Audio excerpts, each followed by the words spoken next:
They took everything from her until the mafia boss took her and gave it all back.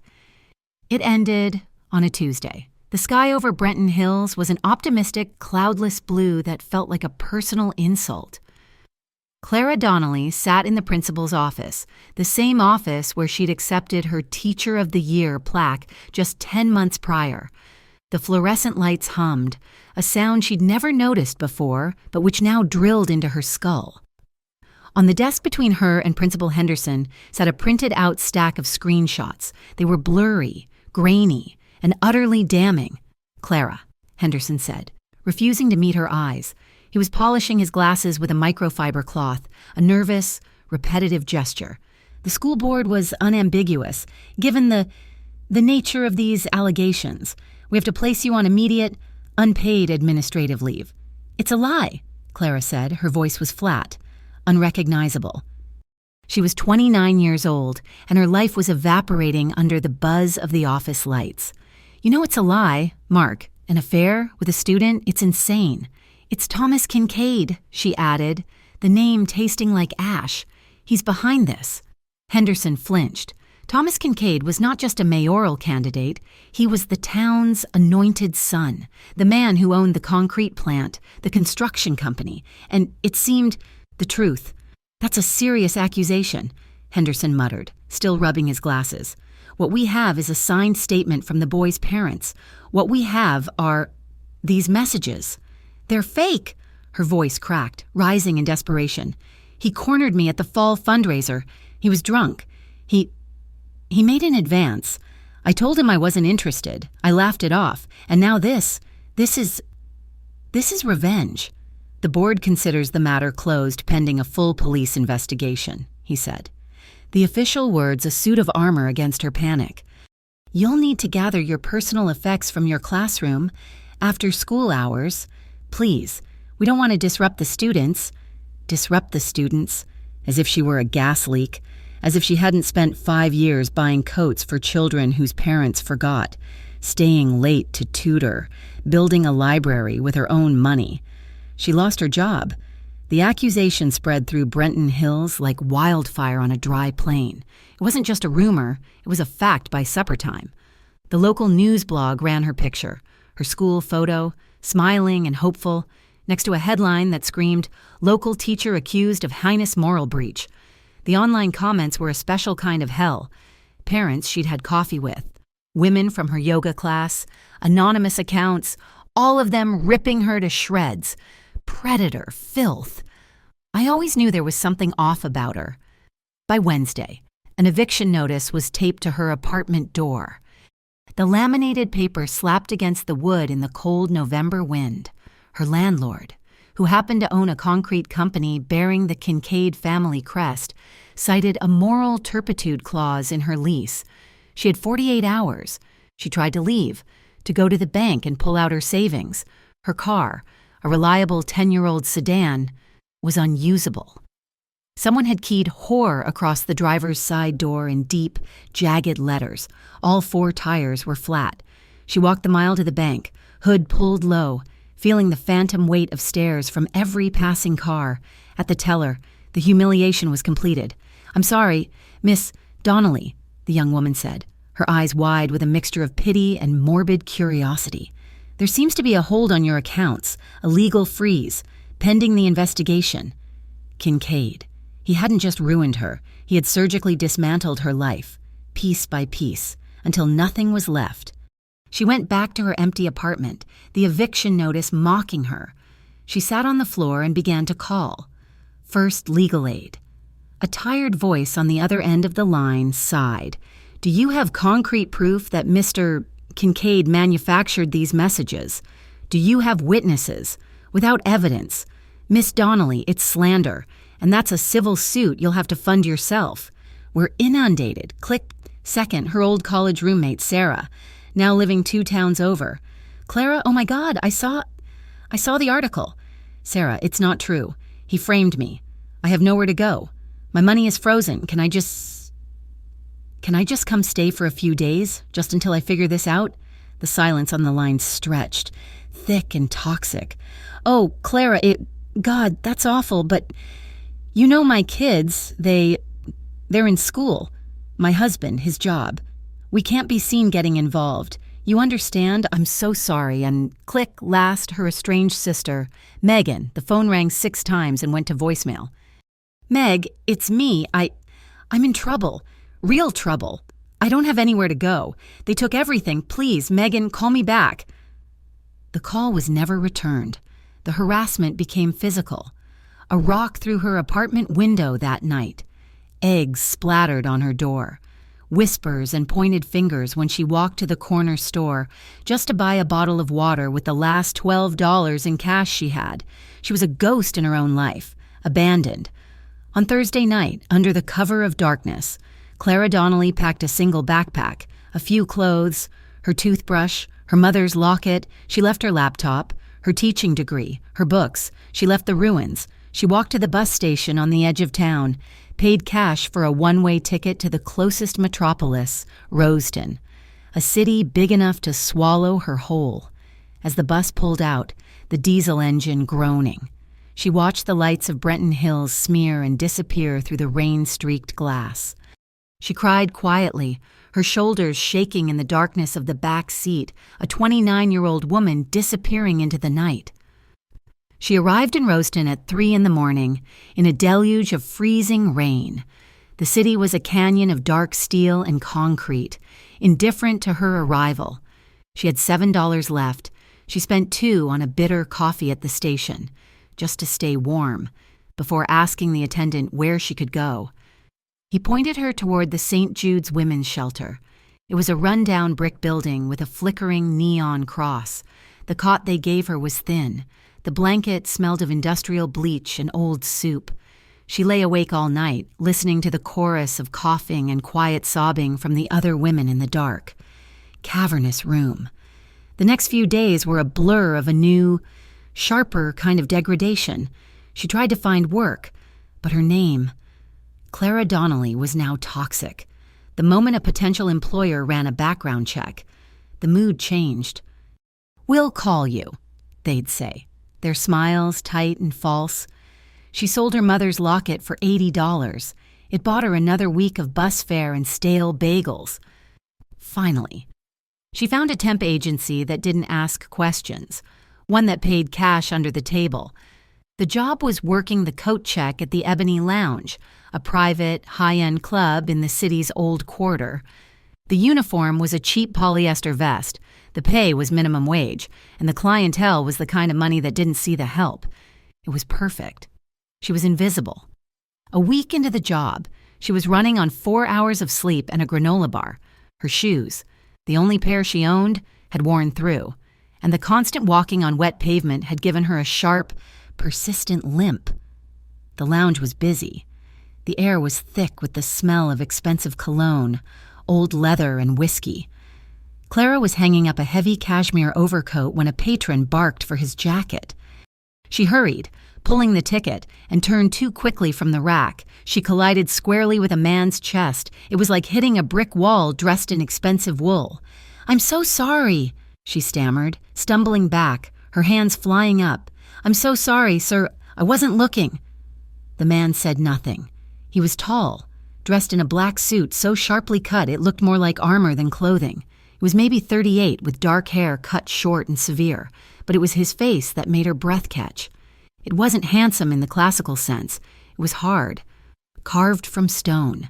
His eyes, dark and heavy-lidded, were not looking at her face. They were scanning her, a slow, methodical assessment that took in her frayed cuffs, the exhaustion under her eyes, the faint tremor in her hands, and the cheap shoes that were wet from the rain outside. She was just another piece of broken furniture. She braced for the inevitable complaint to her manager. The silence stretched. He just watched her. When he finally spoke, his voice was impossibly low, a gravelly rumble that seemed to vibrate in the air between them. "You look like you've had the kind of month I wouldn't wish on a dog." It wasn't an insult. It wasn't pity. It was a simple, brutal statement of fact. Clara stared at him, speechless. This was Luca Moretti, though she didn't know the name, the head of a family so discreet, so powerful, that they didn't bother with the public eye. They didn't need to. They quietly ran the veins of Roston's underground economy, the unions, the shipping, the gambling, and he was known for two things: his brutal past and an unspoken, ironclad code of justice. Before she could find her voice, the atmosphere in the club shattered. "You think you can talk to me like that?" A voice, loud and laced with alcohol, bellowed from the bar. A scuffle broke out. A small group of younger, flashy men, rivals trying to make a name, had pushed one of Luca's lieutenants. A bottle smashed. A woman screamed. Clara instinctively pressed herself back against the coat rack. Trapped, one of the rivals, shoved hard, stumbled backward, careening directly toward her. Luca moved. It wasn't fast, but it was absolute. He didn't look at her. He didn't say a word. He simply put himself between her and the chaos. One long arm wrapped around her waist, pulling her from the wall and shielding her entirely with his own body. He tucked her against his back as if she weighed nothing. He was a wall of muscle and expensive fabric, and he smelled faintly of tobacco and iron. He stared over her head at the brawl.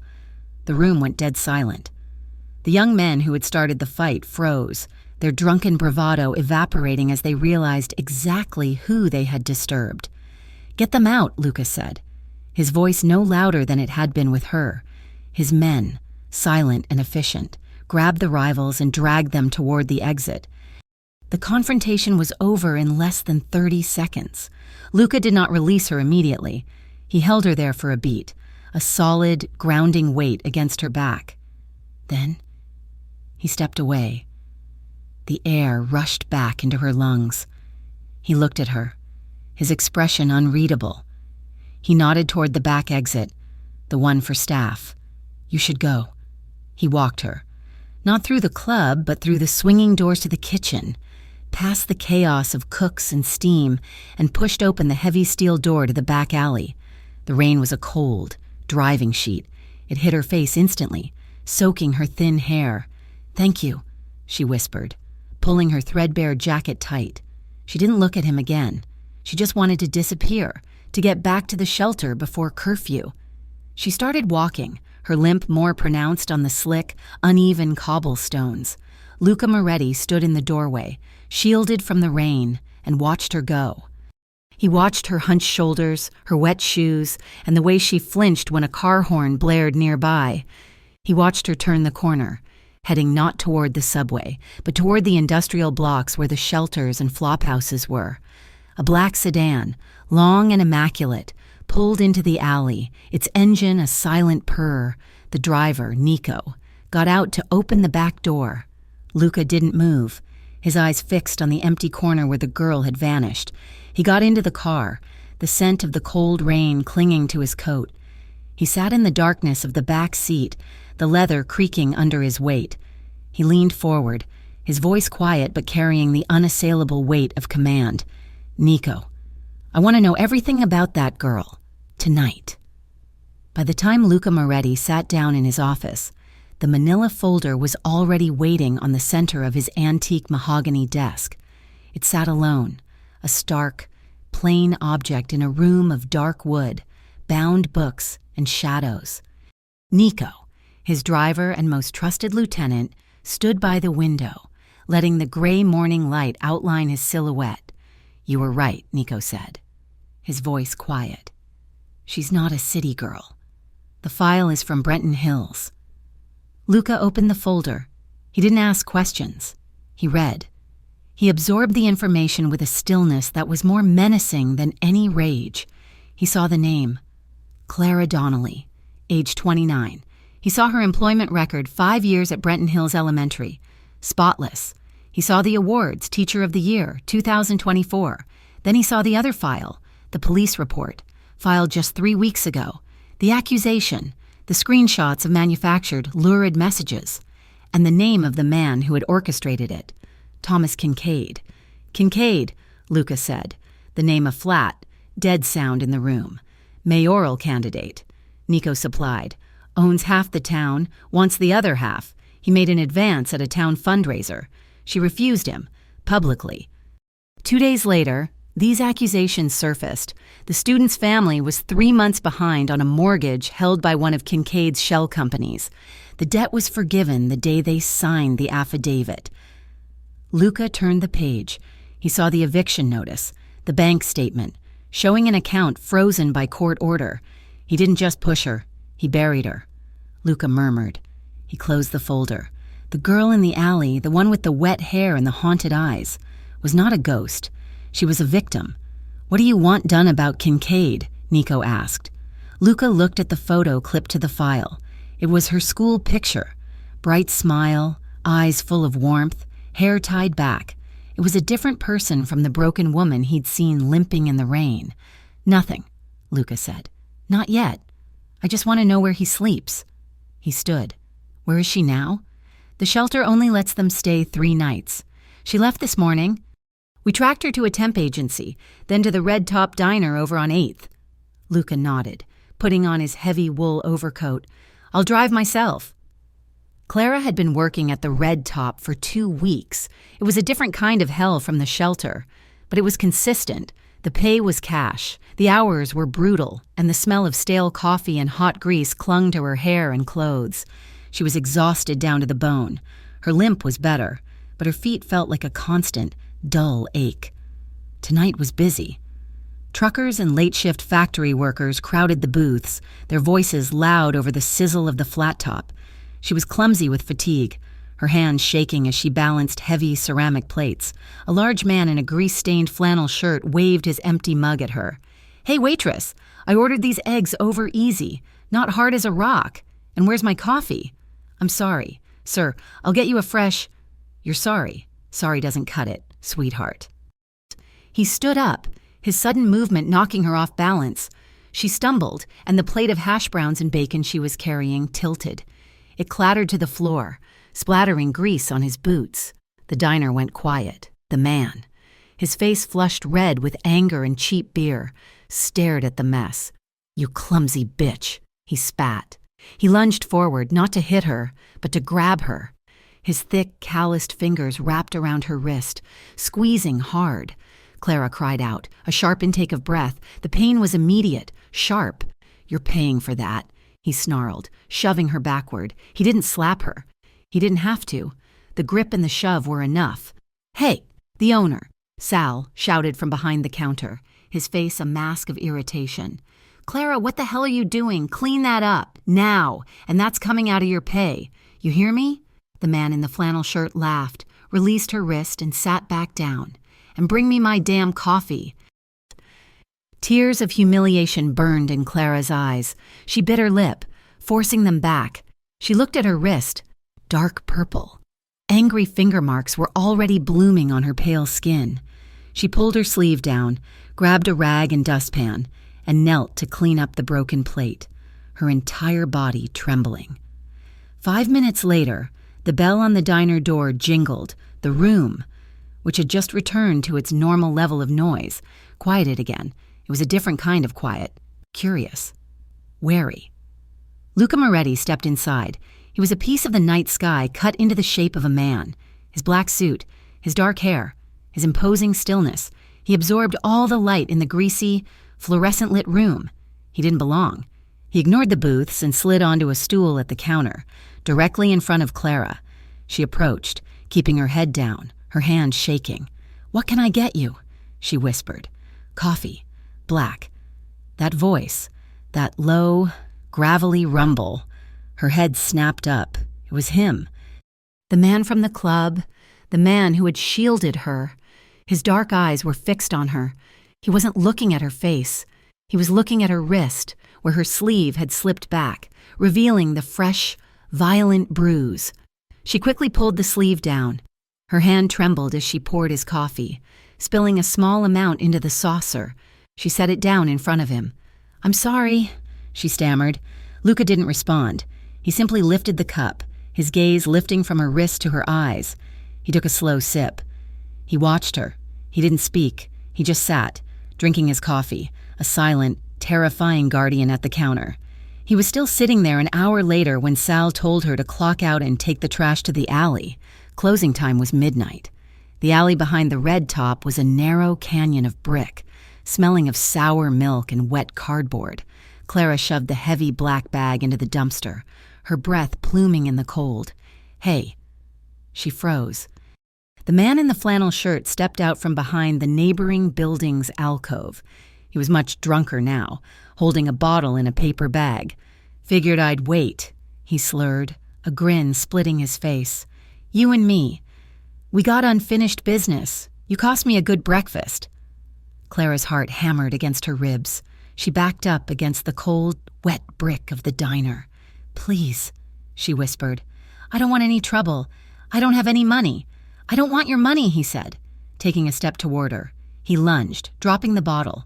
A shadow detached itself from the deeper darkness of the alley's mouth. It wasn't one shadow, it was two. And behind them, the silent, hulking shape of a black sedan, its engine off, its lights dead. The drunk man turned, confused. What the hell?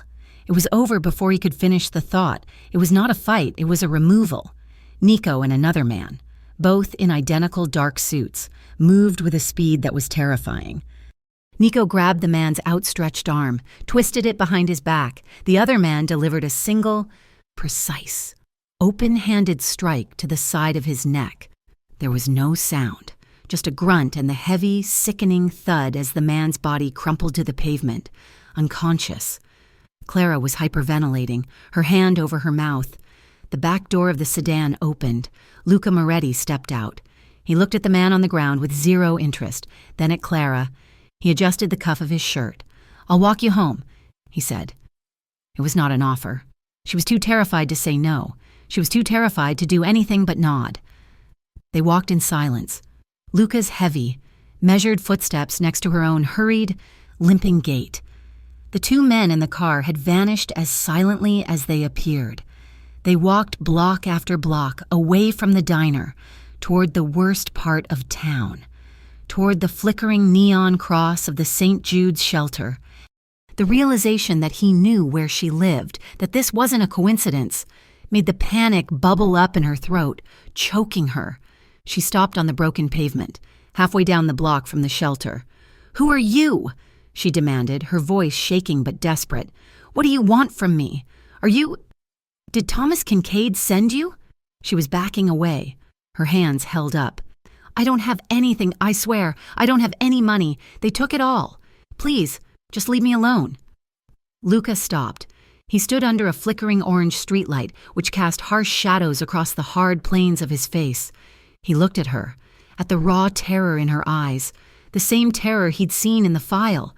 The anger he felt was a cold, sharp thing, but none of it was for her. He took a half step closer, and she flinched. He stopped.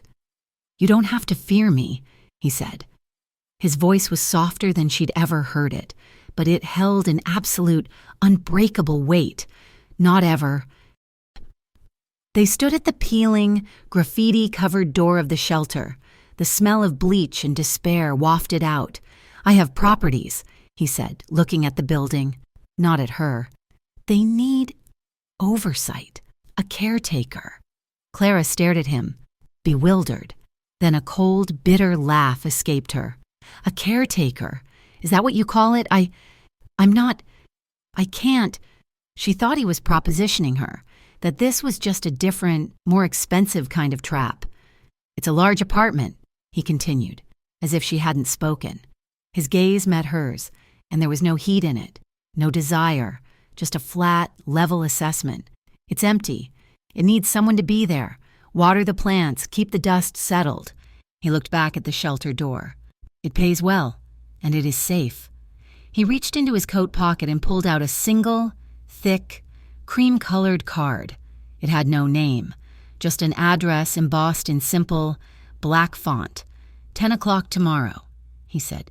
"See the place, then decide." He didn't wait for an answer.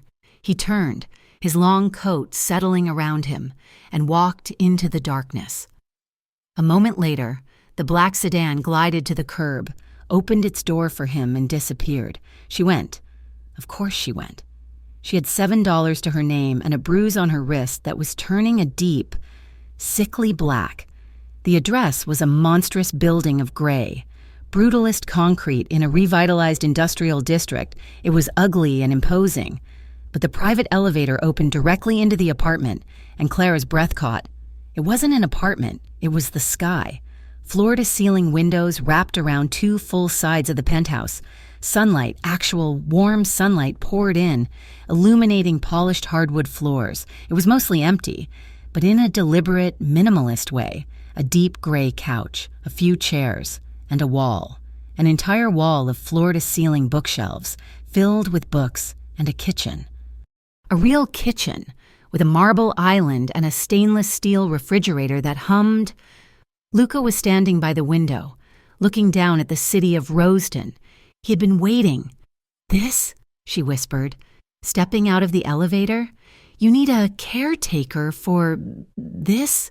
You can stay as long as you want," he said, his back still to her. "What's the catch?" Her voice was sharp with suspicion. What do you expect?" He turned slowly. "I expect you to lock the door. I expect you to eat the food." He gestured to the kitchen, which she now saw was fully stocked. "I expect you to sleep in a bed that isn't in a room with 20 other people. There is no catch, no conditions." Nico appeared from a side door, carrying her single, pathetic backpack, which he set gently by the door before disappearing. The reality of it hit her. The quiet, the light, the safety. She walked, dazed, past Luca, through a door into a bedroom and into the attached bathroom. It was all marble and glass, bigger than her entire apartment in Brenton Hills. A stack of new, fluffy white towels sat by a deep soaking tub. She locked the door. The simple click of the deadbolt broke something deep inside her. She slid down the cool marble wall, pressing her fist to her mouth to muffle the sound. She wept. It wasn't a gentle crying, it was a full-body, racking purge of every humiliation, every moment of terror, every cold night, and every poisoned whisper of the last month. She cried for her job, for her car, for her good name, and for the fact that a dangerous stranger was the only person who had offered her a hand. Luca stood outside the bathroom door. He heard every choked sob. He didn't knock. He didn't try the handle. He just stood there, a silent sentinel, until the sounds quieted, replaced by the ragged, exhausted sound of breathing. He waited another 5 minutes in the silence. "It's safe now," he said, his voice low, just loud enough to penetrate the heavy wood. Then he turned and left the penthouse, the elevator doors sliding shut with a soft, final thud. That night, she cooked. She had taken a bath that lasted 2 hours, washing the diner and the shelter from her skin. She found pasta, fresh tomatoes, and basil in the kitchen. She needed to do something normal, something human. He arrived just as she was draining the water. He didn't knock. He let himself in with a key, and for a second she felt a flash of fear, but he stopped in the entryway, looking at her by the stove. He seemed out of place. This was his home, but it wasn't. He took off his suit jacket, folded it carefully over the back of a chair. He rolled up the sleeves of his crisp white shirt, revealing a dark, intricate tattoo that wrapped around his left forearm, disappearing under the sleeve. They ate at the wide kitchen island, the lights of Rosedon glittering below them like a fallen constellation. The silence was thick, but not entirely uncomfortable. "The food is good," he said, after several minutes. "It's just pasta," she replied, her voice still rough from crying. A small, hesitant, almost painful smile touched her lips. "I'm a terrible caretaker. I haven't dusted anything." His eyes fixed on her mouth. He didn't smile back, but the tension in his shoulders seemed to ease by a fraction. "The plants look fine." The quiet settled again. She put her fork down. She had to know. "Why?" she asked, her voice barely a whisper. "The club, the diner, this... Why are you helping me?" He stopped eating. He looked away from her, out the window, at the endless sprawl of the city. He was quiet for so long she thought he wouldn't answer. When he finally spoke, his voice was rough, laced with an old, cold anger that startled her. "Because," he said, turning his dark eyes back to her, "someone should have long before me. The honesty of it, the simple, brutal truth settled in her chest. Later, after they had cleaned the few dishes, she stood by the entrance to the guest wing. He was at the counter, pouring himself a glass of water. "Good night," she said. She started to walk away, then stopped. She turned back. He was watching her, his expression guarded, still. She walked back to him. He tenses, his whole body going rigid, like a predator bracing for a threat. She was close enough to see the small, faded scar that cut through his left eyebrow. She was terrified, but she was more grateful than she was scared. Slowly, giving him time to pull away, she reached out, her fingers, trembling only slightly, gently touched the back of his hand where it rested, knuckles down on the cool marble. His skin was warm. He went absolutely, perfectly still. He didn't breathe. His eyes locked on hers, and in their depths, she saw a storm of warring emotions, confusion, shock, and something else. Something buried so deep she couldn't name it. It was charged. It was unsure. It was devastatingly emotional. She held his gaze, refusing to be the first to look away. "Thank you, Luca," she whispered. Realizing she must have heard Nico say his name, she pulled her hand back, the heat of his skin lingering on her fingertips. She turned and walked to her new room, her heart hammering a frantic, unsteady rhythm. Luca Moretti did not move for a long time, his eyes fixed on the back of his own hand, as if he could still feel the ghost of her touch. The penthouse was a fortress of glass and light. In the first few days, Clara lived in it like a ghost, starting at every sound, half expecting to be told she had to leave, but the days bled into a week, then two, and the quiet began to heal her. She started small. She unpacked her backpack, placing her few items of clothing in a drawer that was larger than her old dresser. She explored the kitchen, marveling at the spices, the fresh fruit that appeared every 2 days, left by someone she never saw. She found the library, for the first time in what felt like a lifetime. She read. She lost herself in worlds of fiction, history, and poetry. She was a teacher with no classroom, but the books felt like coming home. The constant, thrumming knot of fear in her stomach began to loosen. She started leaving the apartment, first just to the building's lobby, then to the coffee shop on the corner.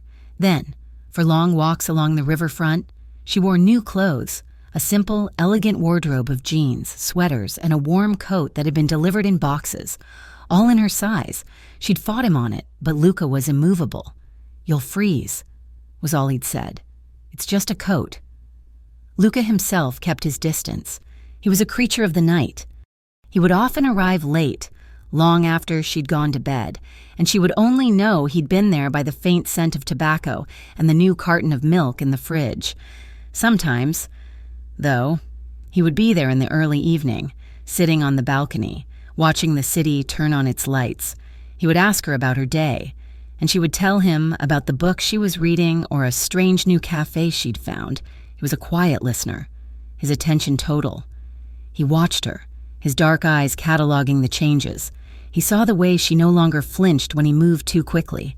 He saw the color rise in her cheeks, the light return to her eyes. Her shoulders, which had been permanently hunched in terror, were now straight. One evening, she found him in the entryway, shrugging into his heavy overcoat.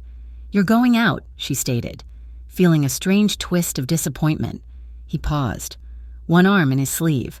"I have a meeting at Café Russo." "Oh," she nodded, turning back to the kitchen. "Come with me," he said. She stopped. "What?" "Café Russo. They make a cannoli that doesn't taste like sugar and lard. You should try it." It was not an order, but it wasn't quite a request. It was a statement of fact, an assumption that she would. She grabbed her coat. The Café Russo was in the old Italian district of Rosedon, a neighborhood of narrow cobblestone streets and brick row houses. The air smelled of garlic and baking bread. When Luca walked in, the entire restaurant, filled with men in dark suits eating pasta and families arguing loudly over wine, went utterly silent. A large, older man with a magnificent white mustache rushed from behind the bar, wiping his hands on his apron. "Mr. Moretti, signore, an honor. Your table is ready." Luca nodded, placing a hand on the small of Clara's back, a light, protective pressure that guided her through the parted sea of patrons. They were given a table in a quiet, curtained-off alcove. "This is," she whispered, looking around. "This is your world. It's a restaurant. Clara." Everyone stopped talking. They looked afraid of you. He took a sip of the water that had been instantly placed before him. "They're not afraid of me. They're afraid of disrespect. There's a difference." A few minutes later, a man was shown to their table. He was slick, nervous, his eyes darting to Clara and then quickly away. "Luca," the man began, his voice too loud. "Thanks for seeing me." Luca just looked at him. He didn't offer him a seat. It was a misunderstanding. The man rushed on. "The shipment, the manifests were mixed up. A simple clerical error. It won't happen again." Luca leaned forward, his voice dropping to that low, quiet rumble that made the air feel heavy. "You have worked for my family for 15 years. Sal, in 15 years. We have never had a clerical error that resulted in 10% of the product ending up in your brother-in-law's warehouse. My father overlooked your greed because you were loyal. I am not my father." The man's face went pale. "Luca, please. You will return what you took. All of it, by midnight," Luca said, "and you will add another 10% from your own pocket for the inconvenience, and then you will go work for your brother-in-law. You will not work for me again." "Luca, you can't. The union—" "No, I am the union," Luca said. It was the simple, unadorned truth. "You are lucky you are only poor. You could be dead. Now, get out of my sight. You're bothering the lady." The man practically ran from the alcove. Clara stared at her water glass, her hands clasped in her lap. She felt cold. Luca signaled the waiter. 2 cannoli and an espresso. He looked at her. He stole from his own people. He betrayed a trust. My world has rules. He broke the most important one. "Which is?" she asked, finally meeting his gaze. "You never, ever lie to me." She realized, with a jolt, that he was talking as much to her as he had been to Sal. He was showing her his code, his strange, brutal kind of honor. She asked questions for the rest of the meal, and he answered every one. He never lied to her. He told her about his businesses, the ones on paper and the ones in the shadows. He told her how he kept the peace and how he enforced it. She should have been horrified, but she found she was fascinated in her old life. Thomas Kincaid had destroyed her with lies, all while smiling and shaking hands. In Luca's world, a lie was a death sentence, and the truth, however ugly, was the only currency. A few nights later, he found her reading on the sofa. "Put your coat on," he said. "Where are we going?" "You'll see." He took her to the most aggressively ugly building she had ever seen. It was the one from the address card he'd given her, a 20-story monolith of gray, brutalist concrete, pockmarked and stained. "You brought me to—" "A parking garage?"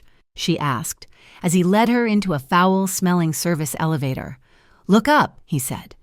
The elevator doors opened, not onto a floor, but directly onto the night sky. Clara stepped out and her breath hitched. They were on the roof, but it wasn't a roof. It was a garden, a secret, sprawling oasis hidden from the world.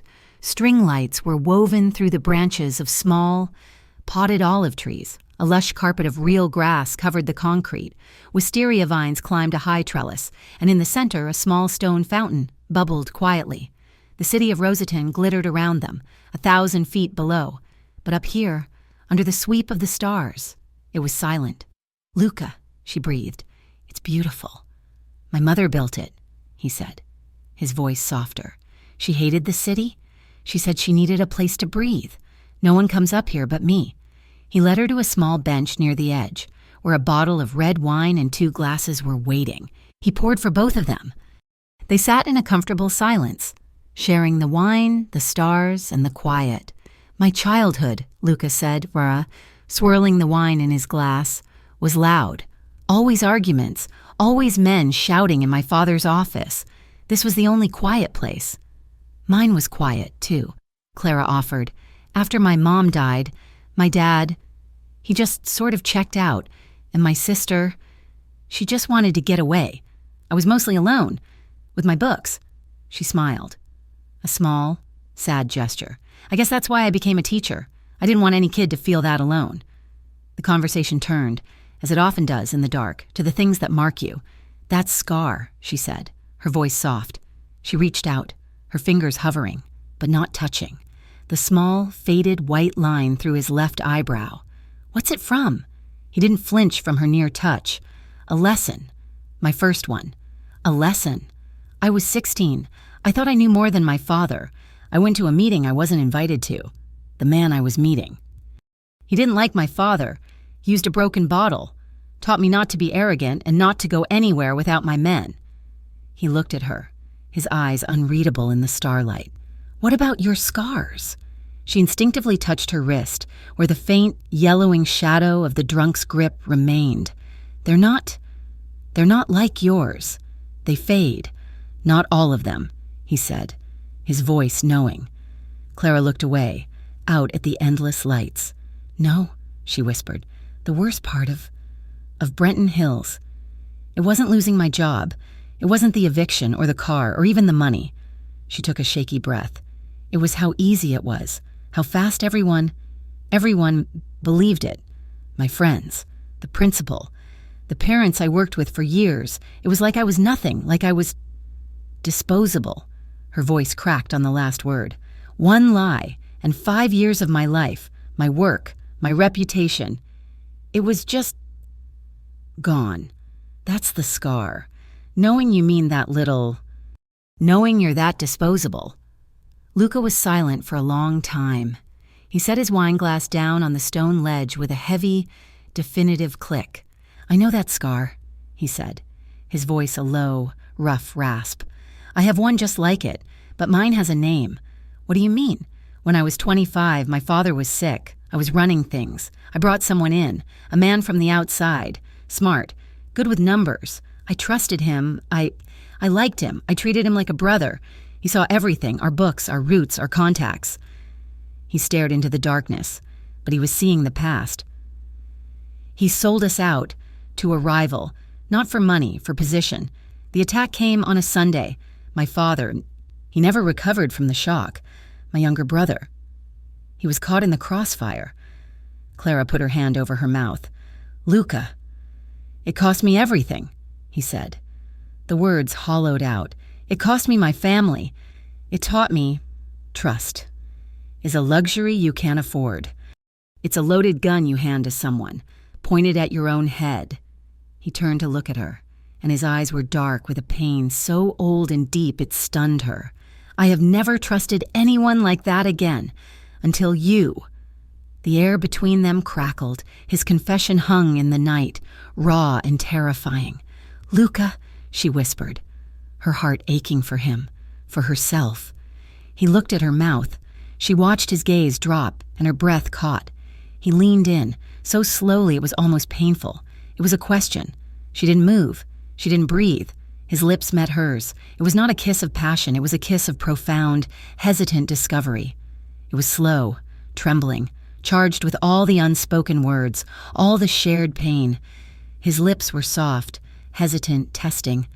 His hand came up, not to grab her, but to cup her jaw, his thumb stroking the skin below her ear. She could feel the slight tremor in his fingers, the unsteadiness in a man who was never unsteady. He broke the kiss.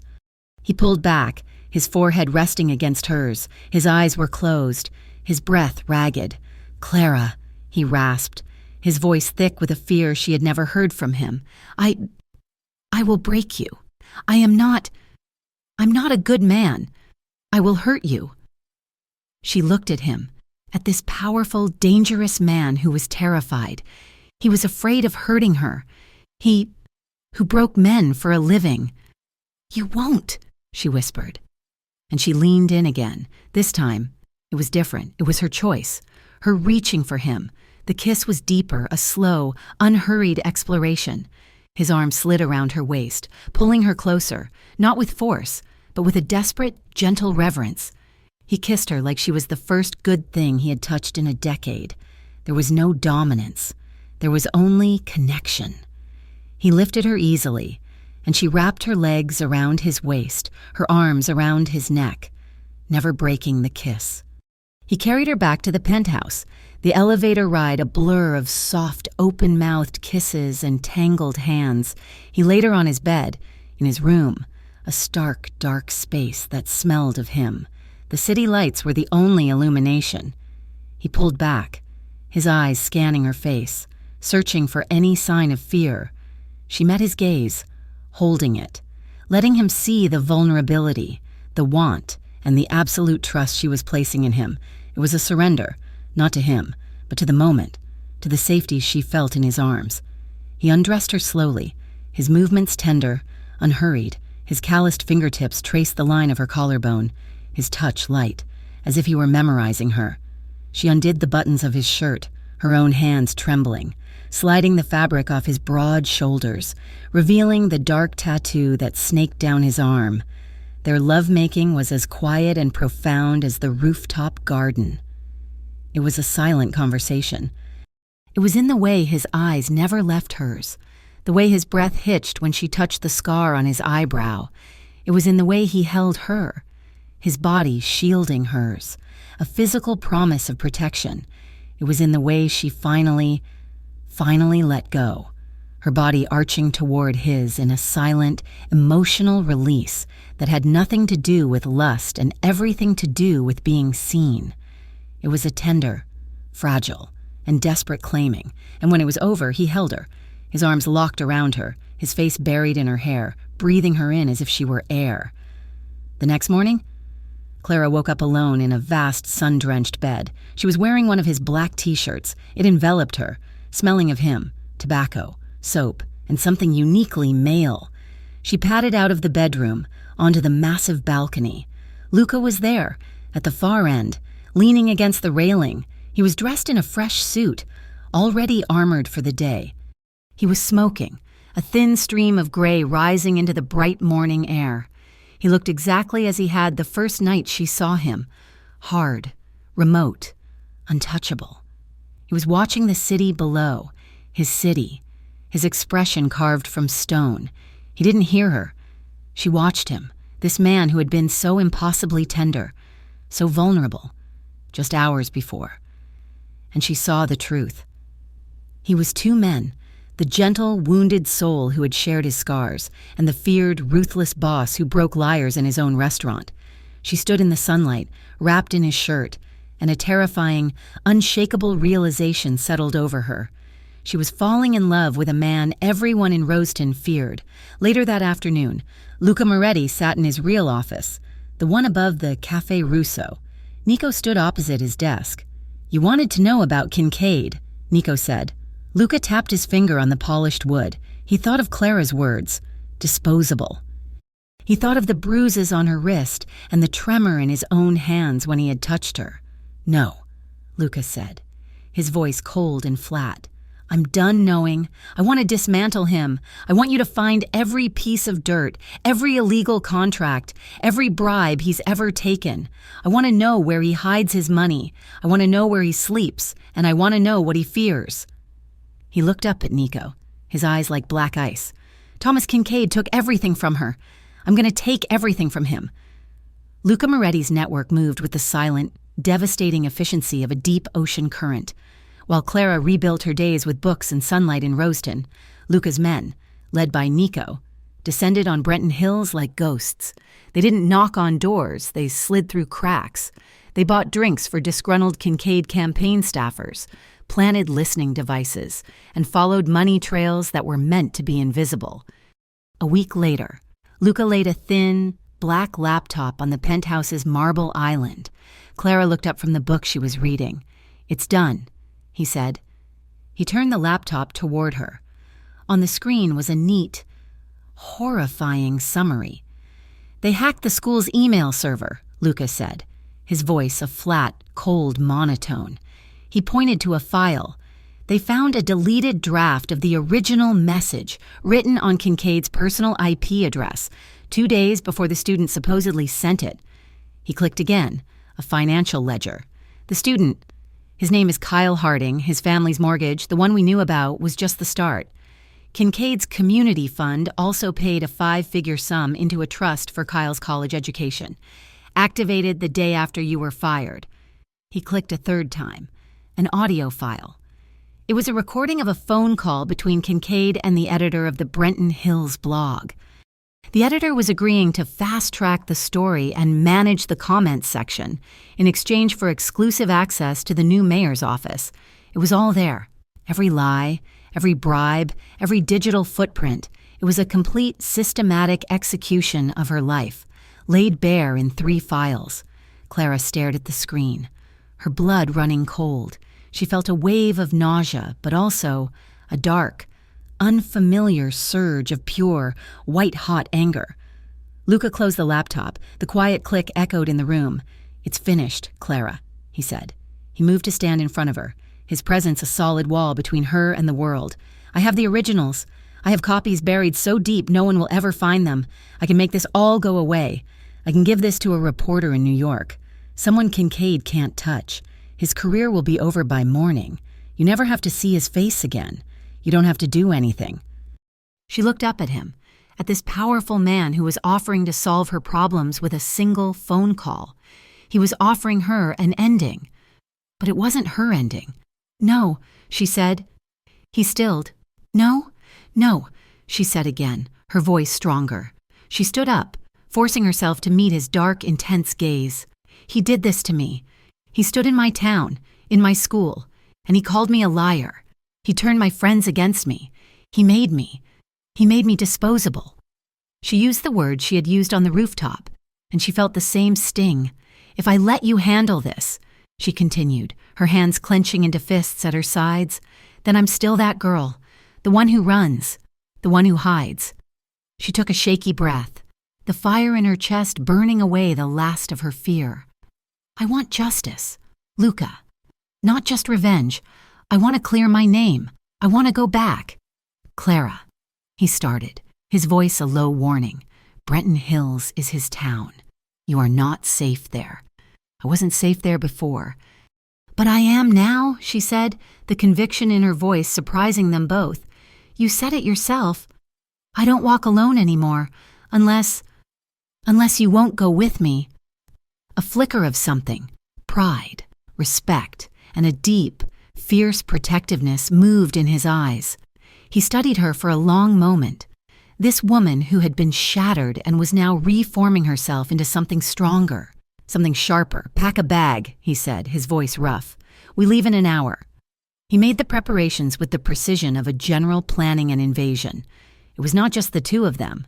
A black SUV, identical to Luca's, would follow them, carrying Nico and 2 other men.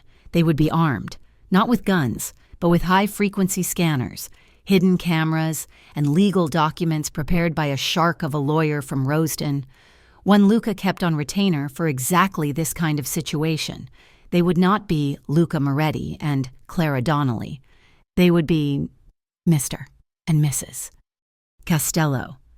Investors looking at properties in the county. Their reservations were booked at a nondescript motel 2 towns over from Brenton Hills, a place paid for in cash by a man Nico had never met. Clara was terrified. Her hands shook as she zipped her overnight bag. Luca came up behind her, placing his large, warm hands on her shoulders. She leaned back against his chest, drawing strength from his solid, calm presence. "They won't touch you," he murmured into her hair. "They won't even see you until you want to be seen. I will be with you. Every step. You have my word." The drive to Brenton Hills was silent. Clara watched the familiar, green, rolling landscape of her old life pass by, but it looked alien to her now. It was a painting she'd been ripped out of. When they passed the "Welcome to Brenton Hills" sign, her heart began to hammer a painful, suffocating rhythm against her ribs. Luca, sensing her distress, reached across the console and took her hand. He didn't squeeze, he just held it, enveloping her cold, trembling fingers in his own. He drove past the town square, past the diner where she used to get coffee, and then he turned onto her old street. He drove toward the school. "Luca, no," she whispered, her voice choking. "Please, I can't." He pulled the car over to the curb, 100 yards from the familiar brick building, the small playground, the flagpole, the marquee sign that still read, "Go Bobcats." It was all exactly as she'd left it. She could see the window of her old classroom. Her lungs seized. The air in the car felt too thick to breathe. The world tilted, the edges of her vision turning dark and fuzzy. She was back in that office. She was being called a liar. The online comments, the keyed car, the rock through her window, it all came rushing back in a tidal wave of trauma. I can't breathe," she gasped, her hands flying to her throat. "He won. He's in there. I can't. Oh, God, I can't. Clara. Clara?" Luca's voice cut through the panic, sharp and commanding. He unbuckled his seatbelt in hers, pulling her across the console and into his lap. He crushed her against his chest, one hand tangling in her hair, forcing her face into the curve of his neck. "Breathe," he commanded, his voice a low rumble against her ear. "You are not there. You are here. You are with me. Feel my hand. Right here, on your back." He pressed his palm flat against her spine. "Feel it? You are safe. That is just a building." He held her tightly, rocking her gently, his other hand stroking her hair. "Breathe with me, in and out. That's it, in and out." He held her for minutes, her sobs muffling against his suit jacket, until the shaking subsided and her breathing evened out. He pulled back, his hands cupping her face, forcing her to look at him. His dark eyes were burning with an intensity that chased away the last of her shadows. "You are stronger than they ever let you be," he said, his voice raw. "You survived. You got out. You are here now. Not because you have to be, in terror, but because you choose to be, in strength. They didn't win. Clara, you did. Now, you just have to finish it." He gently wiped the tears from her cheeks with his thumbs. She nodded, her breath still shaky, and slid back into her own seat. "Okay," she whispered. "Okay, I'm ready." Their first stop was not Thomas Kincaid. It was Kyle Harding. Luca's research showed the boy was not, in fact, at college. The trust fund was empty. Kincaid had lied to him, too. Kyle was working the afternoon shift at a dingy pawn shop on the highway outside of town, a place that smelled of dust and desperation. They walked in together. The bell on the door chimed. Kyle, a thin boy of about 19 with hollow eyes and a bad complexion, looked up from his phone, annoyed. "Help you?" Clara stepped forward. "Hello, Kyle." The boy's face went white. He dropped his phone, and it clattered on the glass counter. Miss Donnelly? What are you doing here?" He looked past her, at the tall, imposing man in the black suit who was standing by the door, blocking the only exit. "I think you know," Clara said, her voice shaking only slightly. She stepped up to the counter. I don't know what you're talking about," Kyle stammered, backing away. "Thomas Kincaid," Luca said. His voice was quiet, but it filled the small, cluttered shop. "He promised you a college fund. He lied." Kyle's eyes widened in panic. "Who are you?" "I'm the man who has the bank records," Luca said, walking slowly toward the counter. He was utterly calm. "I have the transfer receipts. I have the emptied trust account. He used you, Kyle. He used you to destroy a good woman's life, and then he threw you away. Just like he threw her away. Just like he'll throw away everyone he touches. I didn't have a choice." Kyle burst out, his voice cracking. "My parents, our house. He was going to take our house. He said he'd ruin us." "And what did he do to me, Kyle?" Clara asked, her voice low and cold. Tears of self-pity and fear welled in the boy's eyes. "He wrote it all. He made me sign it. He said it was just a formality. He said no one would get hurt, that you'd just be transferred. I didn't know. I swear I didn't know it would get like that. We know," Clara said, softening slightly. She saw him for what he was. Another victim, weak and easily broken. "I have a document here," Lucas said, placing a legal affidavit on the counter. "It's a full confession. It details Kincaid's coercion. It clears Clara's name completely. You will sign it." "I can't. He'll kill me." Luca leaned in, his forearms resting on the counter. He smiled, but it was a smile that held no warmth at all. "If you don't sign it, I will give the evidence of your family's fraudulent mortgage forgiveness to the IRS. You won't go to college, you'll go to prison, along with your parents. If you do sign it." He pushed a small, expensive-looking audio recorder onto the counter. "You will repeat your confession for this device, and then I will give you a second chance." He slid a card across the counter. "This is an address in Rosedon, a job. It's clean, it's honest, and it's far from here. You will be paid well, and Thomas Kincaid will never, ever find you." Kyle looked from Luca's icy gaze to Clara's steady one. He was trapped. He picked up the pen and, with a shaking hand, he signed the affidavit. "Now," Luca said, pressing the record button, "tell me everything, from the beginning." They left the pawn shop with a signed confession and a full digital recording. One piece of the puzzle was complete. That night, they moved on the second. Kincaid's campaign office was on the second floor of a small building on Main Street. At 2 a.m, the street was dead. Luca, dressed in black, parked in the alley behind it. Clara sat in the passenger seat, her heart pounding. Nico and his partner were in the SUV at the end of the alley, watching the feeds from cameras they had placed earlier. "You stay here," Luca said, turning to Clara. "Lock the doors. I will be back in 10 minutes. "Luca, no," she said, grabbing his arm. "I'm coming with you. Clara, this is not a game. This is breaking and entering. It's my life he stole. Those are my files. I'm not waiting in the car. I'm not a child. I'm going with you." He searched her face, saw the unbending iron in her spine. He nodded. "Once. Stay behind me. Touch nothing." He picked the lock on the back service door in under 15 seconds. The alarm panel beeped, and he entered a code. Nico's voice crackled in his earpiece. "Alarm disabled? You're clean. You have 4 minutes until the next security patrol." They moved up the dark stairs, silent as shadows. The office was decorated with "Kincaid for Mayor" posters, his smiling, predatory face leering at them from every wall. Luca walked directly to Kincaid's private office. He didn't bother with the door. He used a crowbar, and the wood splintered with a single, sharp crack. "His desk," Luca said. "It's in a false bottom drawer." While Clara stood watch at the door, her heart in her throat, Luca pried the drawer open. Inside was a black ledger and a set of files. "We've got it," Luca said into his earpiece. He took the files, then paused. He looked at Kincaid's desk, at the pristine leather blotter and the gaudy gold pen set.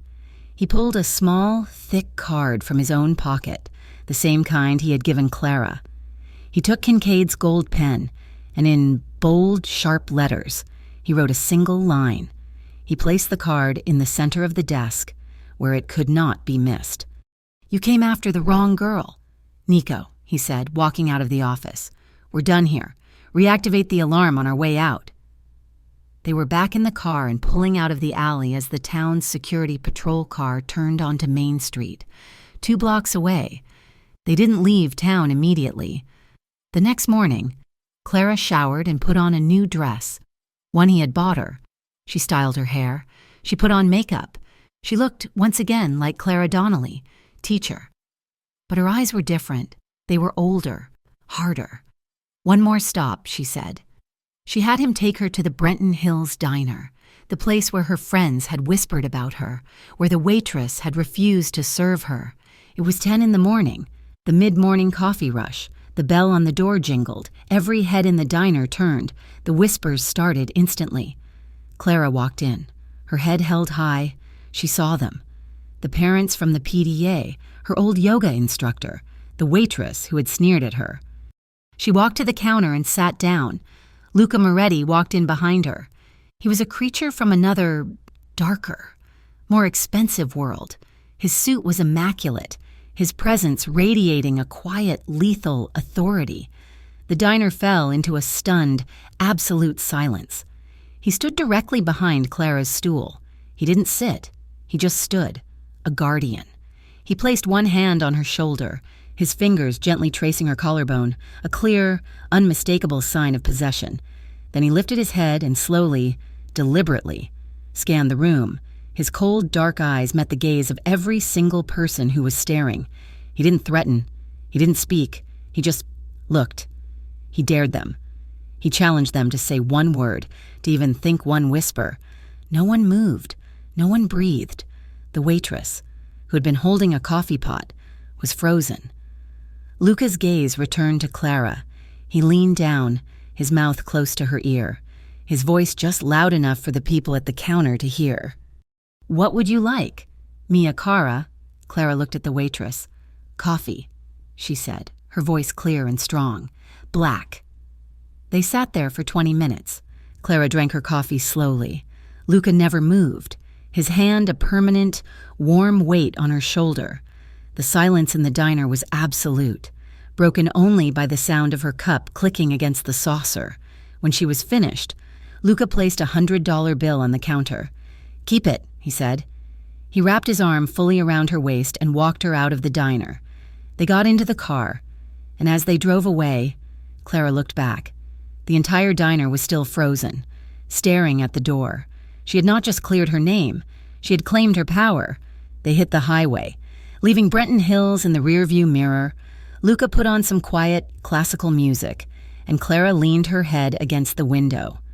They drove for an hour, the green landscape blurring past. Then, the tension of the last 48 hours, the fear and the adrenaline and the vindication, finally broke. A single tear slipped down her cheek, then another. Soon, she was crying, not with the ragged, terrified sobs of her panic attack, but with a deep, cleansing, quiet grief. She was crying for the woman she had been, for the life she had lost, and for the simple, devastating relief of being clean. Luca pulled the car onto the shoulder of the empty highway. He said nothing. He just unbuckled and pulled her into his arms again, cradling her as she wept into his chest. I thought I'd never feel clean again," she whispered, her voice thick. "I thought I'd always be... that lie?" He held her tighter, his hand stroking her hair. He kissed her forehead, his lips pressing gently against her skin. "You were never the lie, Clara," he murmured. "You were the truth. They just couldn't handle it." He held her until she was finished, a silent protector on the side of an empty road, as she finally, truly, let her old life go. The return to Roston was quiet. The manic, desperate energy of Brenton Hills faded, replaced by the penthouse's calm, sunlit silence. But the air was different.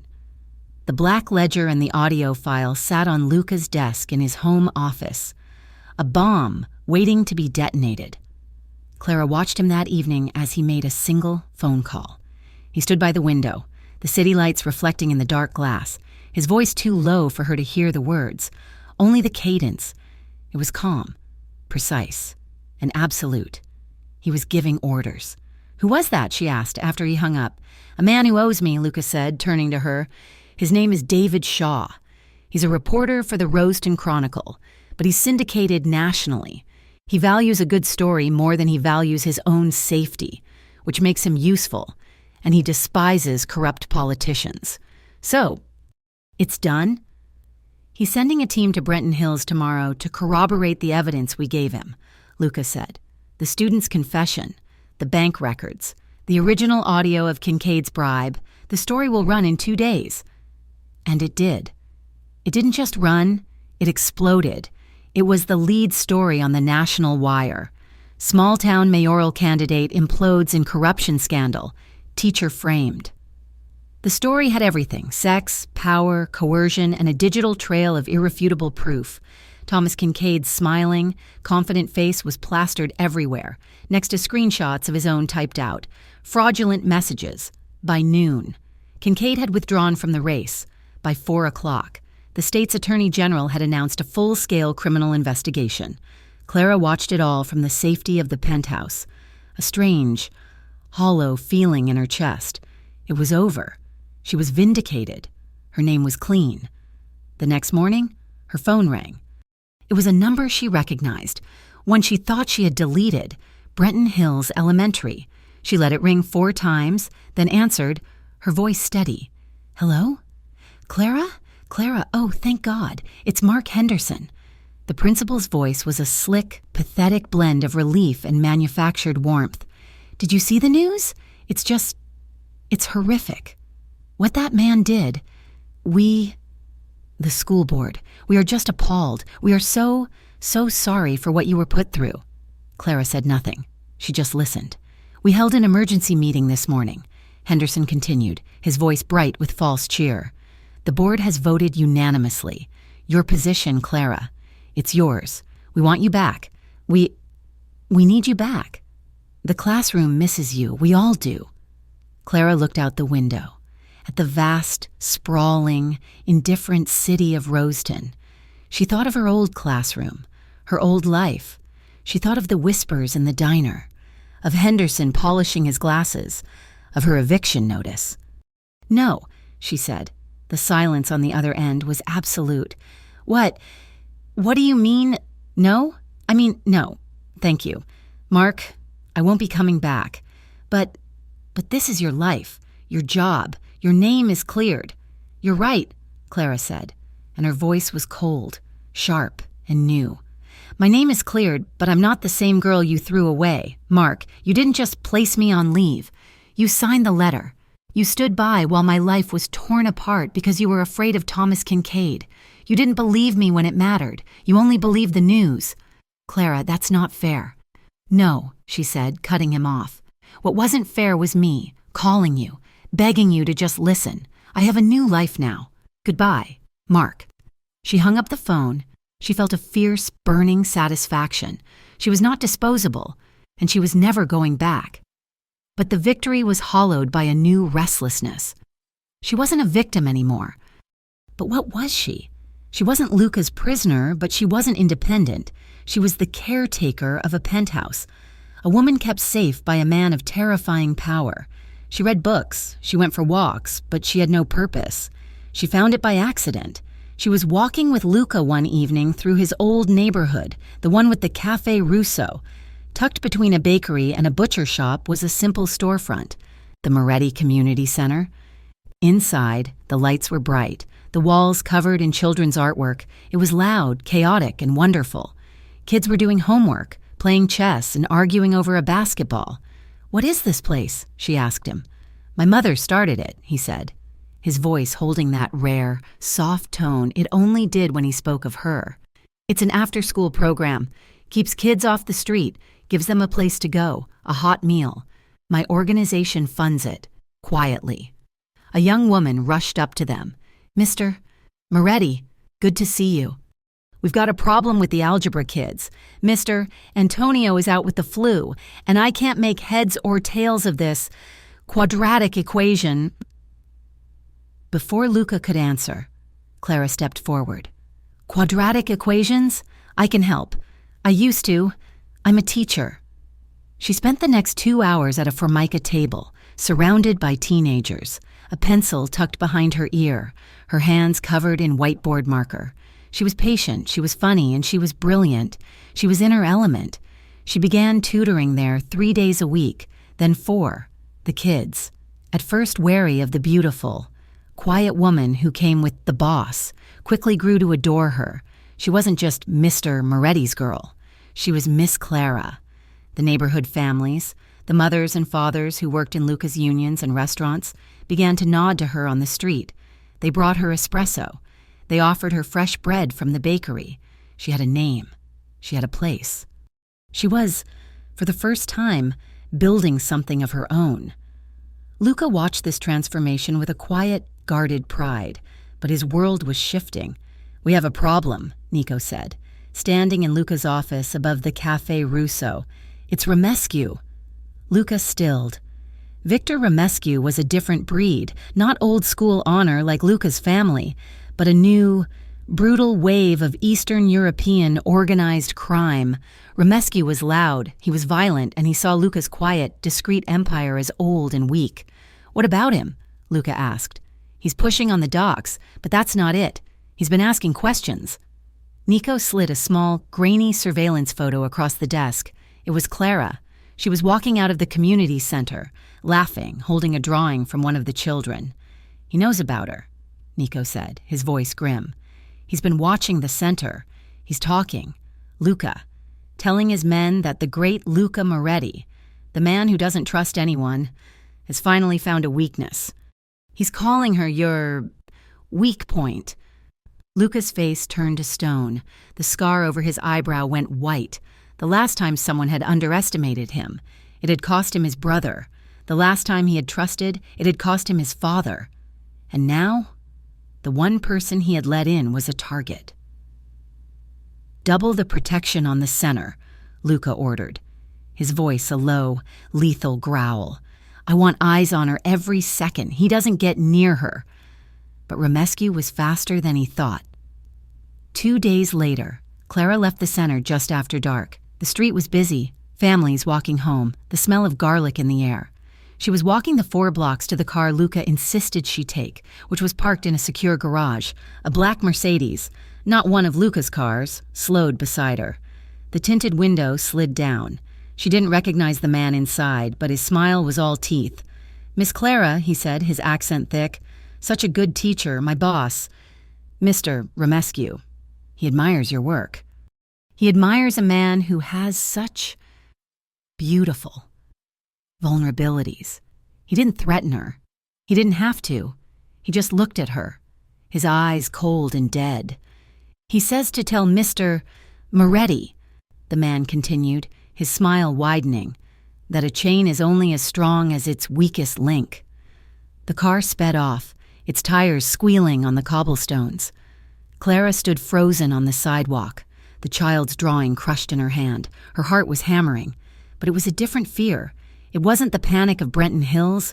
It was the cold, sharp realization that her life was now tied to his, and the danger was real. When Luca's driver arrived, she was pale but composed. She got in the car. "Take me to Luca," she said. "Not the penthouse. His office." She told him what happened.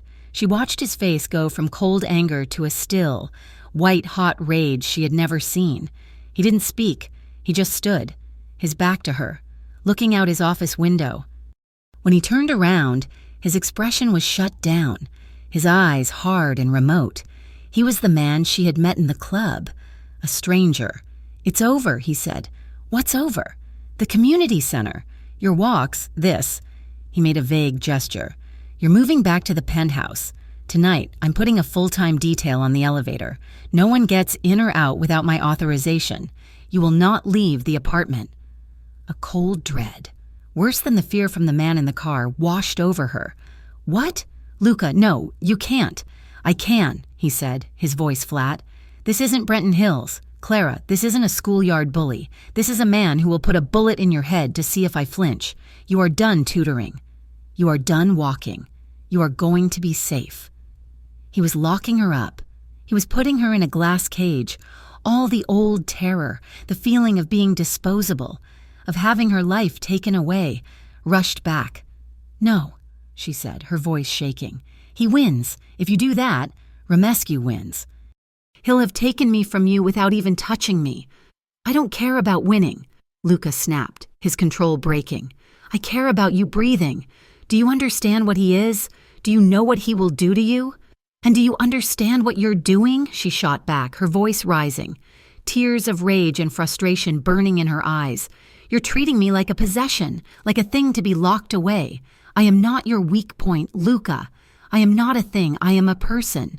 You are the only person," he roared, grabbing her arms, his fingers digging into her skin. He wasn't trying to hurt her, but his terror and his strength were overwhelming. "You are the only thing I have not burned to the ground, and I will not lose you." "By burying me," she cried, struggling against his grip. "By turning me back into the woman I was, the one who hides, the one who's afraid. If I run now, Luca, if I let you hide me, I will never stop running. I will be his victim, and I will be yours."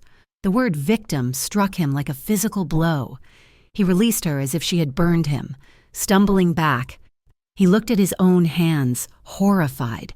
He saw the marks his grip had left on her arms. He looked at her, and his mask of rage shattered, revealing the raw, unadulterated terror beneath. It was the same fear he'd had on the rooftop, the fear of destroying the one good thing he had. "Clara," he whispered, his voice broken. But the dam of their fear and frustration had broken. The argument was over, and the raw, desperate need that simmered beneath it took over. She didn't back away. She surged forward, grabbing the lapels of his suit jacket. "Don't you dare," she said, her voice a low, trembling sob. "Don't you dare treat me like I'm fragile." She kissed him.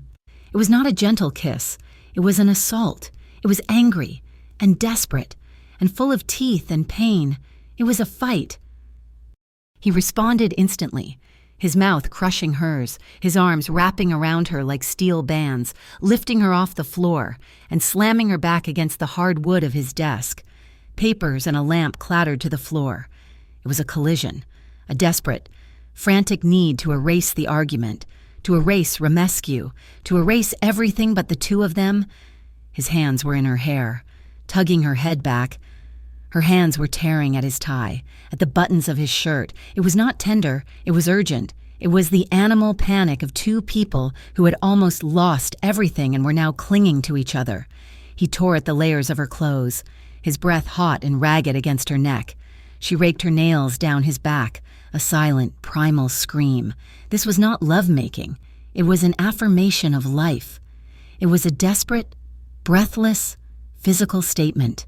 "You are here. You are mine. You are alive." He held her pinned against the desk, their bodies slick and their breathing harsh. He looked into her eyes, and the desperation there matched his own. There was no dominance. Only a raw, shared need. It was a frantic, unhurried rush, a demand for connection, for the intimacy that proved they were more than just a boss and his weakness. Afterward, they didn't move.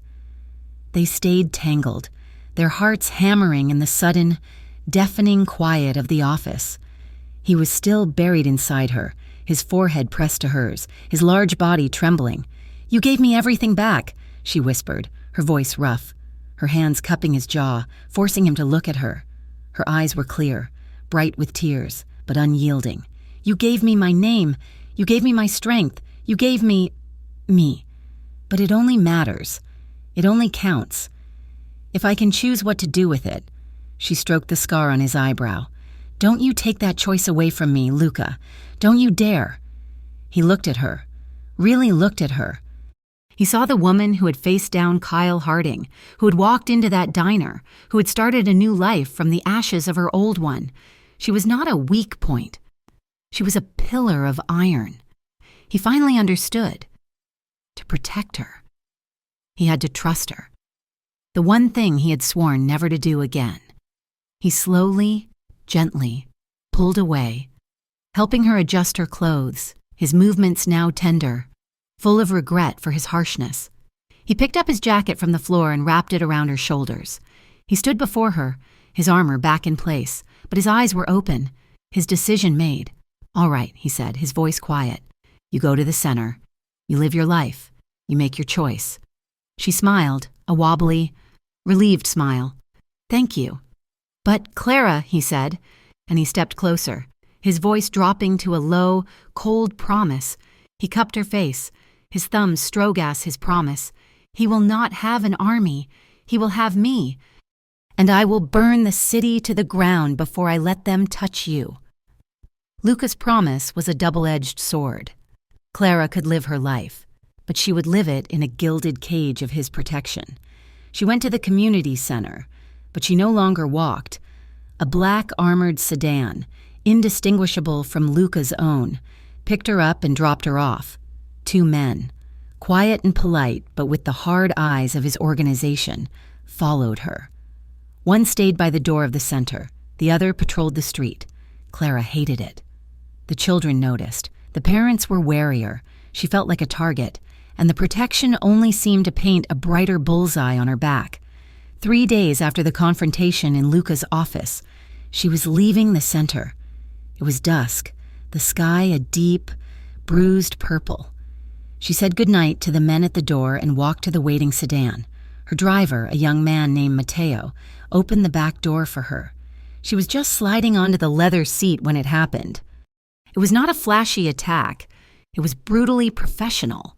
A heavy-duty construction truck, its lights off, barreled through the red light at the intersection and T-boned the sedan at over 50 miles per hour. The sound was a deafening shriek of metal, a percussive, explosive thud that seemed to stop the air in Clara's lungs. She was thrown violently against the far door, her head cracking against the reinforced glass. The world spun. Alarms blared. Outside, she heard shouting. The two men who had been her guards were already moving, drawing weapons, but the truck's doors flew open. 4 men dressed in black, carrying weapons, emerged. Mateo, the driver, was groaning. He had a severe gash on his forehead. He turned, his eyes wild with adrenaline and pain. He grabbed Clara's shoulder. "Go! Now!" He didn't try to get out his side. He knew protocol. This was the inside intel Luca had drilled into all of them. This car was a sacrifice. He unlatched her door, which was miraculously undamaged, and shoved her. "The bakery!" he yelled, pulling his own weapon. "Go!" Clara fell out onto the cobblestones, her knee scraping, her ears ringing. She saw one of her guards go down. She saw the men from the truck advancing. She ran. She scrambled to her feet and sprinted toward the Café Russo, which was just 2 doors down from the bakery. The street was in chaos. People were screaming. She didn't look back. She ran with the same desperate, primal terror she'd felt in Brenton Hills, but this time, she wasn't running from. She was running to... She slammed through the door of the bakery, a tiny shop next to the cafe. The old woman behind the counter screamed. "Back room!" Clara yelled, vaulting the counter. "He sent me!" She burst through the swinging doors into the hot, flour-dusted kitchen, past the cooling racks of bread, and slammed her hand against a steel panel on the back wall. It looked like a walk-in freezer. It was a reinforced, hidden door. It opened into a narrow, dark passageway that connected to the cafe's basement. She fell into the passage just as the front of the bakery exploded in gunfire. The steel door slammed shut, its heavy locks clicking into place. She was safe. She was in Luca's world, inside his walls. She collapsed against the cold concrete, hyperventilating, safe and utterly, completely trapped. Nico found her there 2 minutes later. He pulled her to her feet. "Come," was all he said. He took her to the penthouse. The building was in lockdown. When the elevator doors opened, Luca was standing there. He wasn't wearing a suit. He was in black pants and a dark t-shirt. He looked at her, his eyes scanning her in a frantic, terrifying assessment. He saw the scrape on her knee, the blood on her temple, the dust on her coat. He saw her, terrified but whole, alive. His face, which had been pale with a terror she had never seen, hardened. The terror didn't vanish. It calcified. It turned into something else. It turned into a rage so cold and so still it sucked the warmth from the room. This was the man who had torn down Thomas Kincaid. This was the man who had confronted Sal. This was the Moretti boss, the man everyone feared. "Nico," Luca said, his voice a low, perfectly calm growl. "She is not to leave this room. Put the entire building on lockdown. No one in or out." He turned to Clara. He touched her face, his thumb gently wiping the blood from her temple. His hand was shaking. "You are safe," he whispered. "Luca, Mateo, the guards. My men will handle it," he said, his voice dropping. "This is over. He touched you. He crossed the line." "What are you going to do?" she whispered, terrified of the answer. He kissed her forehead. A chaste, cold, final kiss. "I'm going to end it. I'm going to burn his city down." He walked past her to his study. She watched him unlock a case. He was checking a weapon. He was pulling on a black tactical vest. He was not a businessman anymore. He was a soldier. He was going to war. He left her. The elevator doors slid shut, and she was alone with Nico and 2 other guards who had materialized in the apartment. Where did he go? She demanded of Nico. Nico was setting up a laptop on the coffee table. He plugged in 3 different hard drives. He's gone to pull the root, Romescu's entire operation. It's housed in a warehouse district by the docks. All his product, his money, his servers. Luca has an inside man, the same one who warned us about the ambush tonight. He's going alone? He's not alone, Nico said. He gestured to the screen, which flickered to life. It was a mosaic of grainy, black and white video feeds, 4, 5, 6 different angles, a loading dock, a dark corridor, a computer server room. "What is this?" Clara whispered, her hand over her mouth. "The boss's inside man. He gave us the security feeds," Nico said. "Luca wanted you to see. He wanted you to know, when it was over, that it was truly over." Clara sat on the sofa, pulling a blanket around her. She was watching a live feed of a tactical raid, her raid. She watched as a dark van, silent and lightless, rolled up to the loading dock. 10 men, all in black, poured out. They moved with the silent, terrifying precision she had seen in the alley behind the diner. But this was different. This was an invasion. Luca was at the front. He moved with a grace that was almost liquid, a shadow among shadows. They breached the door. The feeds inside the warehouse exploded with motion, shouting, men scrambling, but there was no gunfire. Not yet. Luca's team was not a kill squad. They were a dismantling crew.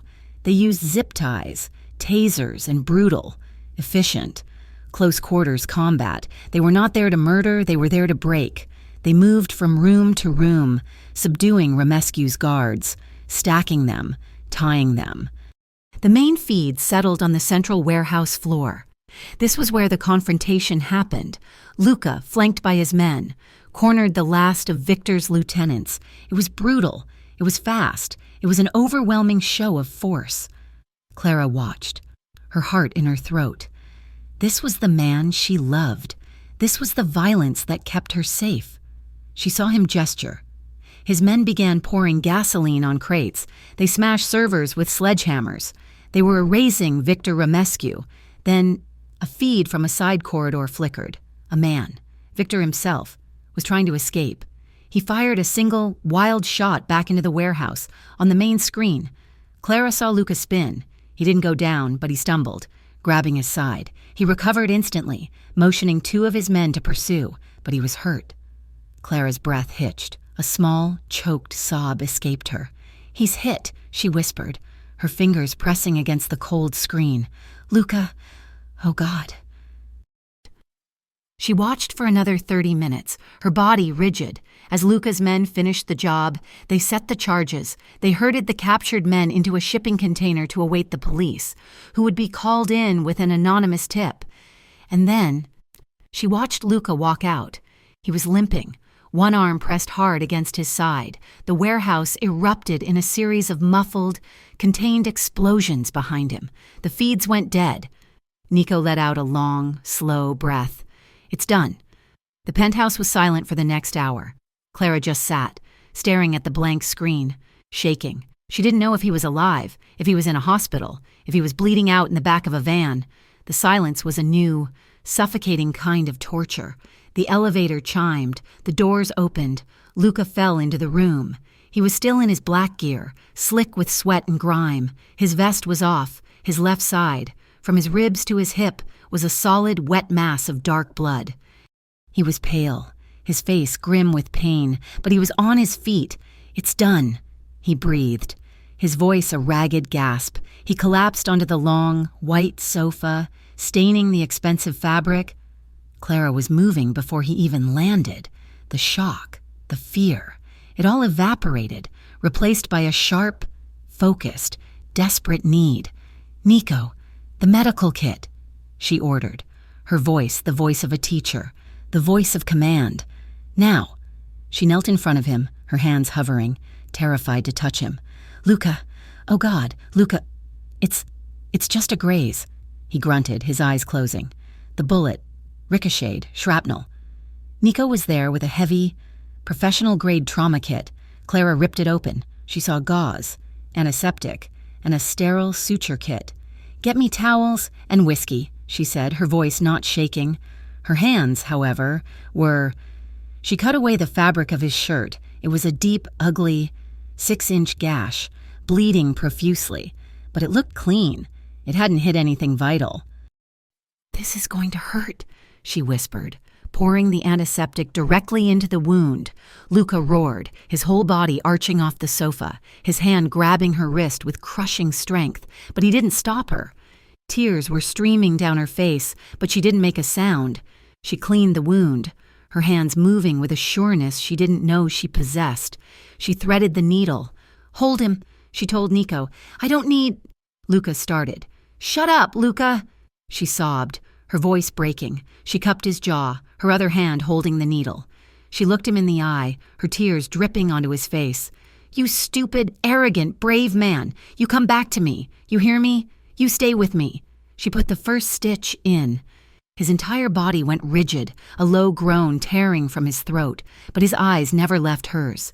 She stitched him up, her hands trembling, her tears blinding her. Her entire being focused on this one task, closing the wound, keeping him whole. When she was done, she wrapped his torso in thick bandages. Her hands were covered in his blood. She was shaking so hard she could barely stand. He was exhausted, pale, but his eyes were clear. He was watching her. Nico and the other guard helped him to the bedroom. Clara cleaned herself, her mind numb, and then went to him. He was lying in the bed, the white sheets a stark contrast to his bruised, bandaged body. She slid in beside him, curling herself against his uninjured side. He wrapped his arm around her, pulling her close, hissing in pain as he moved.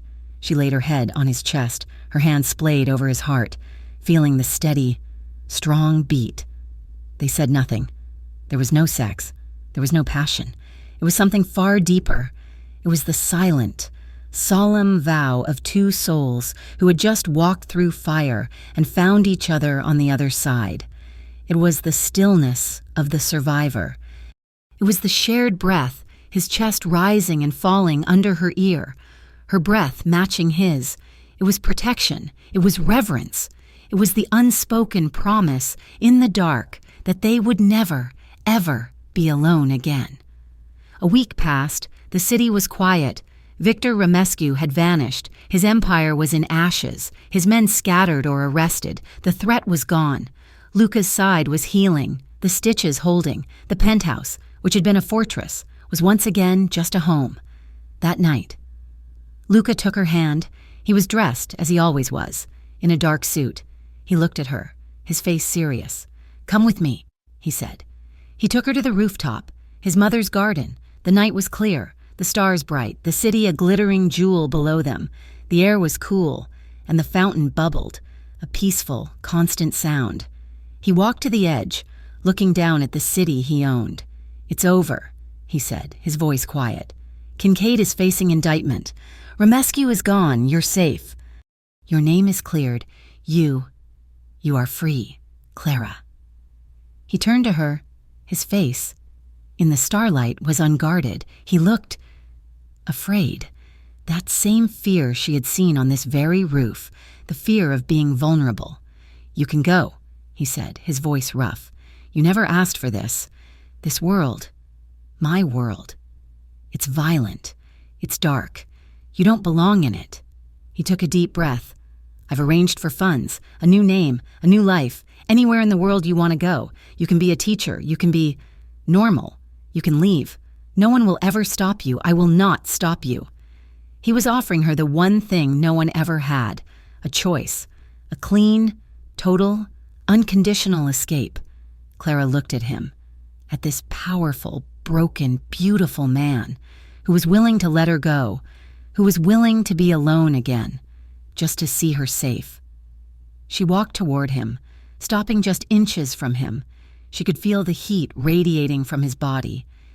"I spent my whole life being saved," she said, her voice soft but sure. "I was saved by my books. I was saved by my job. And then, you saved me." She reached up and placed her palm on his chest, directly over his heart. She felt it beat, strong and steady. "I don't want to be saved anymore, Luca," she whispered, looking into his dark, searching eyes. "I want to build something, beside you." He closed his eyes, his breath shuddering out of him, as if he had been holding it for a lifetime. He leaned his forehead against hers. "Clara," he breathed, his voice breaking. "I'm not leaving," she said. "This is my home. You are my home." The final scene came 3 months later. The winter cold had broken, and a weak spring sun was warming the streets of Roaston's old neighborhood. Clara was standing on a familiar sidewalk. The Moretti Community Center was bustling, but next to it, where a derelict old laundromat had been, was a brand new building. It was all new, brick and shining, floor-to-ceiling glass. A man on a ladder was hanging a simple, elegant sign. It read, "The Donnelly Education Center." The doors of the new center burst open, and a flood of children, laughing and shouting, ran out into the sunlight. They were the children she had tutored, the children of the neighborhood. "Bye, Miss Clara," a little girl yelled, waving. "See you tomorrow, Miss Clara."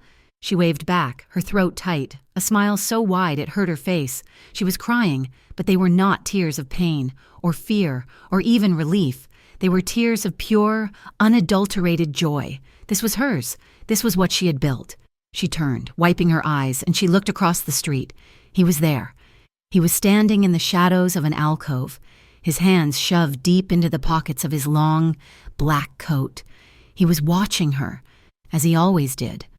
The silent guardian, the shadow that kept her safe. She didn't wait. She didn't wave. She ran. She ran across the street, dodging a taxi, her heart pounding. She saw him see her coming. He didn't move from his spot, but she saw it, the almost imperceptible softening of his face, his eyes, his mouth. The way his entire hard, unyielding presence seemed to gentle, just for her. She slammed into his chest, her arms wrapping around his neck, burying her face in the cold wool of his coat. He grunted, his arms coming around her, holding her so tightly it almost hurt, a solid, grounding, immovable force. She pulled back just enough to look up at him. She grabbed his hand, her fingers lacing with his. A perfect fit. "You didn't just give it all back," she whispered, her voice choked with a love so big it filled her lungs. "You gave me something I never had." Thank you so much for listening to our story. We are so grateful to have you here. Please, take a moment to comment and let us know where in the world you are listening from. We love seeing how far our stories travel. If you enjoyed this, please be sure to subscribe to Mafia Romance Stories for more. And finally, let us know your thoughts on Clara and Luca's journey in the comments. We read every one. Thank you again, and we will see you in the next story.